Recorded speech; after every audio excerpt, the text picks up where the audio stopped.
what's the 80-20 on avoiding plastics in consumption? There's imperfect avoidance, right? You're not going to avoid it 100%. But I think I would say the top things to consider and try to implement in your life would be, one, get a high quality reverse osmosis filter, whether it's countertop or whole house system. That's first and foremost. Number two, avoid drinking as much as possible out of plastic bottles. Also, cans are lined with plastic lining as well. So consider that as well.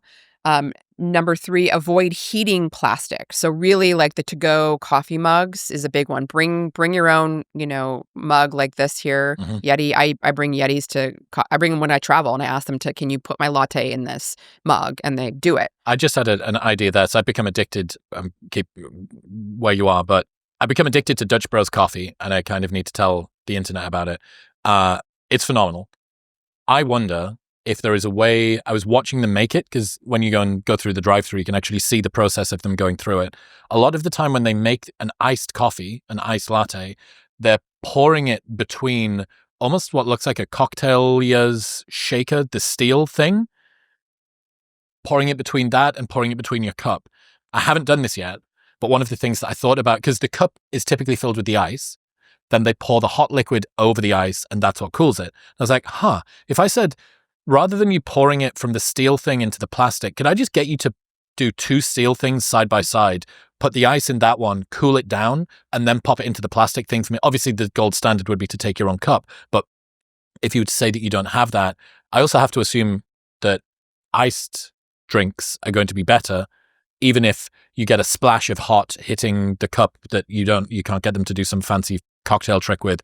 It's going to cool it down more quickly, so it's not going to liberate for as long, to as small. Exactly. And if you think about it, if you're getting an iced cup of fill in the blank, that's plastic, the beverage isn't in that cup for that long, right? So the breakdown, it's not really as happening. Opposed to you waiting for 20 minutes for it to become a consumable temperature.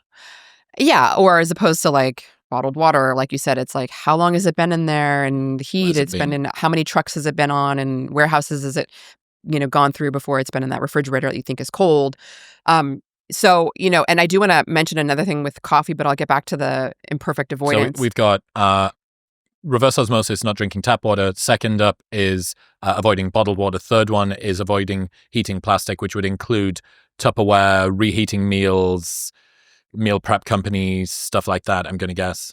Yes, yeah, all that, because that's, they're putting a lot of stuff in plastic, right? And then I did mention like canned soup is really bad, because it's in a can that's lined with BPA, and the soup goes in hot. It goes in hot. Oh, when they fill it? Yeah. So there have been studies that have compared people that get canned soup to like soup made in glass.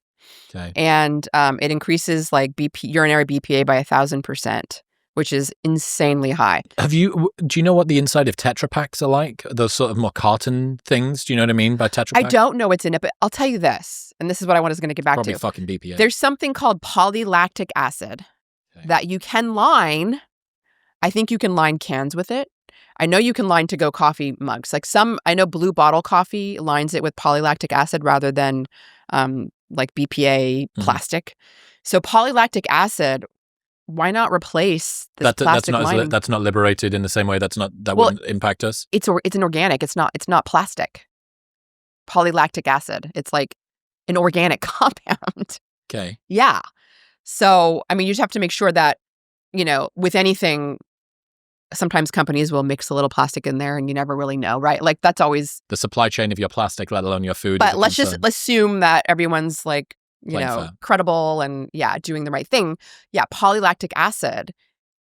I don't know why like Starbucks and all these companies and cans, everything should be lined with it, because it's it's healthy. It's a healthier option. I'm going to look into that for Newtonic. Okay, so what's next up after this? Soup, heating stuff, Tupperware. I mean, dear God, please just replace all of your Tupperware with glass. Exactly. And also your utensils. Like don't use spatulas that are made of plastic. Wood is fine. Yeah, wood. Also Teflon, like coatings. Pans and stuff, coating. Like you want to have stainless steel, or you want to do cast iron or ceramic, right? Like you don't want things that are coated because like you just never know what's in that coating. Mm-hmm. I saw a comparison image on Twitter of one of those, the non-stick pans, but one of those that's you've used for 2.5 years and it's got loads of scratches in it.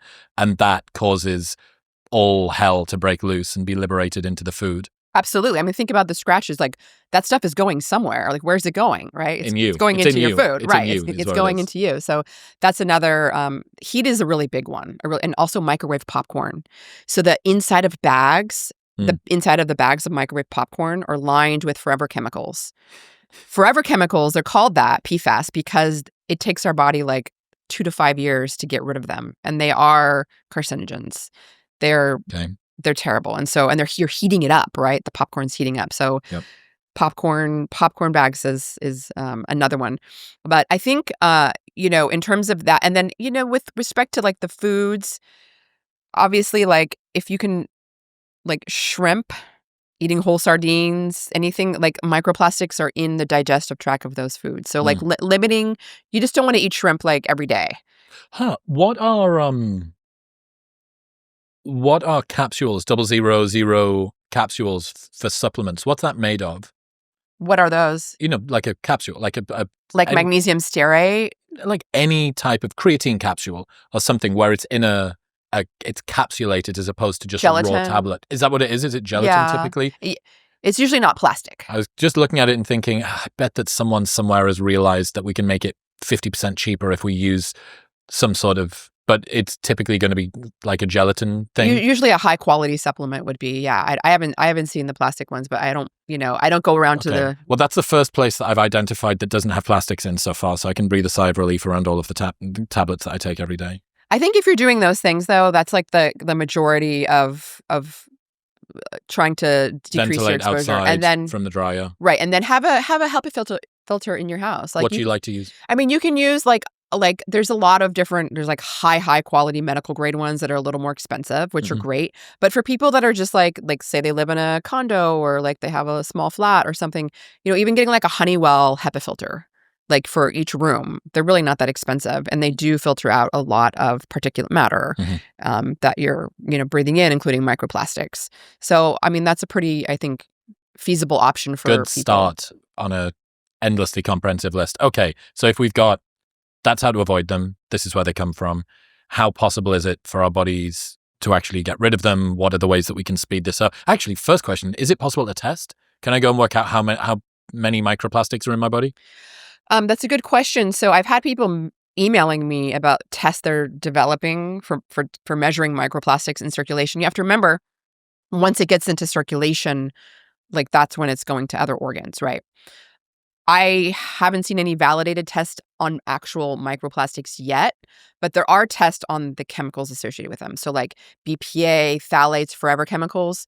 And the test that I use is from Vibrant Wellness. They have they have a really great toxin panel test. Total Tox. Yep. And so they do everything, like all those chemicals and others. They do like mycotoxins, they do heavy metals. And I don't have any affiliation with them, but I think they've got a great It's the same one test. that my doctor, Gabrielle Lyon, it's the same one that her team suggested, and it came back and everything was fucking red. So I can vouch for the fact that it's accurate. Right. So that would be, the testing wise. Now, again, with microplastics, I think we're going to start to see a lot of tests come out now that this is. Brian Johnson's trying to develop one. He was tweeting about it recently. I mean, he's tweeting about a lot of things at the moment.